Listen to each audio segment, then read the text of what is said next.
Hi, I'm Pastor Rick. How are you doing in the battle? Earnestly contending for the faith, fighting the good fight.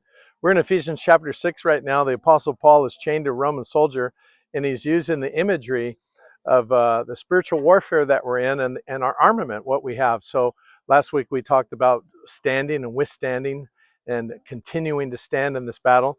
And today we learned about the belt of truth and the breastplate of righteousness and the feet shod with the preparation of the gospel of peace, the boots. We're talking about storming the gates of hell. Jesus, upon this rock I'll build my church, and the gates of hell not prevail. So we talked about how this works for us as Christians, the truths, how essential is the truth, and to guard our vital organs with the breastplate of righteousness. Christ is our righteousness.